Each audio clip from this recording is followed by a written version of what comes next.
हमारा परिचय जब भी दिया जाता है गलत ही दिया जाता है। आप लोग शुरू से देख रहे हैं, गलत ही दिया जाता है।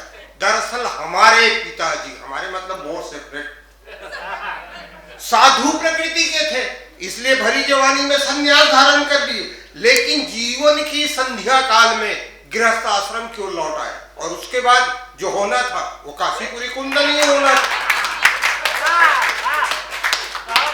लिहाजा आपकी सेवा में सरकारी हैंडपंप की तरह हाजिर हूं।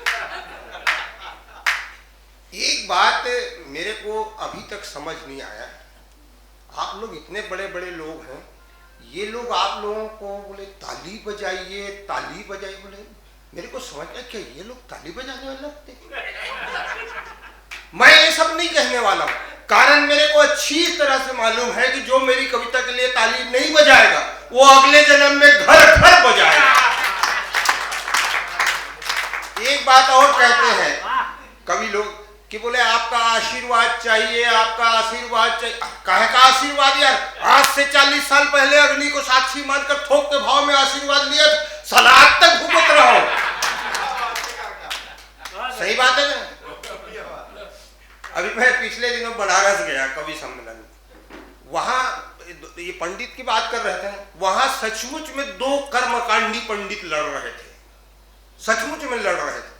पहला पंडित का कहना था कि जब तेरे को मालूम है कि मैं प्याज लहसुन नहीं खाता तो साले मेरे चिकन में क्यों डाला?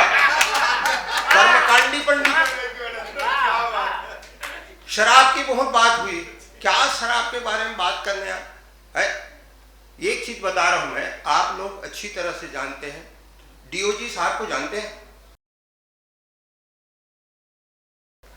डीओजी साहब, डीओजी यानी डाग यानी कुत्ता।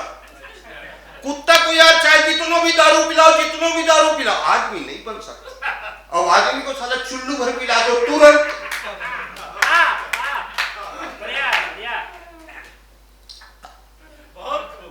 आप लोग हंस रहे हैं, बड़ा अच्छा लग रहा है। भगवान श्री कृष्ण ने भी कहा है कि हंसते रहना चाहिए और हंसते हंसते मुसीबतों का सामना करना चाहिए। लेकिन एक बात है, जो हंसता है वो कभी स्वर्ग नहीं जाता है। अब हंसो। जो हंसता है वो कभी स्वर्ग नहीं जाता है, बल्कि वो जहां भी रहता है वही स्वर्ग बन जाता है, वही स्वर्ग बन जाता है। अक्सर लोग मेरे को पूछते हैं, दादा बोले आप क्या काम करते हैं? अभी इस उम्र में क्या कर सकते हैं? गुस्सा लगता है तो कह देता हूँ तेरे दुर्भाग्य से शिक्षक हूँ। शिक्षक इसलिए कहता हूँ, अपन स्कूल जाते च नहीं और गए तो पढ़ाते च नहीं, और जिसे पढ़ाया वो आज तक पास नहीं हुआ। अब आप लोग सोच रहे होंगे अच्छा हुआ साला ये बूढ़ो हमारे यहाँ नहीं रहा, नहीं तो स्कूल को साला भट्ठा ही बिठा देता। दरअसल वो बात नहीं है मित्रों। पिछले दिनों मैं पेपर जांच रहा था, एक पेपर एकदम कोरा, एकदम कोरा, आखिरी में एक लाइन लिखा था, तेरे बाप में ताकत है तो पास करके बता। हमने तुरंत पास कर दिया, कारण बाकी इज्जत का सवाल था।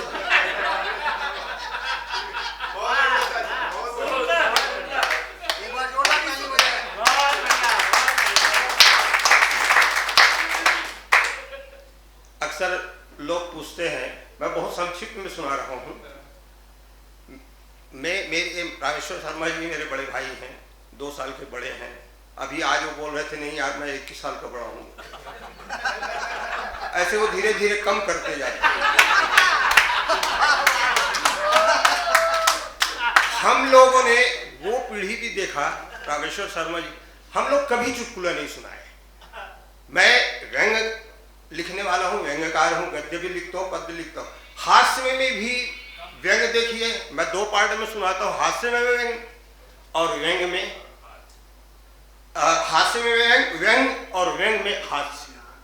ये मैं कभी नहीं छोड़ा। शर्मा जी गवाह है, क्योंकि हमने चुटकुला को कभी उसको लालन पालन चुटकुला का कभी नहीं किया। और आप लोग देख रहे हैं हास्य में भी व्यंग है और व्यंग में हास्य, क्योंकि व्यंग जो है वो कोई नहीं सुनता। हरिशंकर परसाई जी के कई बार हाथ पैर टूटे, सीधे व्यंग सुनाए थे। तो मैं उनसे शिक्षा लिया और उस व्यंग में हास्य डाला और तब से फिर मंचों में चलने लगा। क्यों? तो देखिएगा, अक्सर लोग पूछते हैं, ये पूछते हैं कि जिंदगी में असली मजा कहाँ है। मैं तो घूमता रहता हूँ, कई जगह ये महामंत्र जो है दिया हूँ, और इस मंत्र के, महामंत्र के लालन पालन से जिसने भी किया वो आज बड़े बड़े जगह में, देखिएगा, हो सकता है आप लोग भी काम आए ये महामंत्र। असली मजा कहाँ है मित्रों? न दादागिरी में है, न दादागिरी में है, न नेतागिरी में है, न दादागिरी में है, न नेतागिरी में है। असली मजा तो यारों चमचागिरी में। न दादागिरी में है, न नेतागिरी में है, असली मजा तो यारों चमचागिरी में है।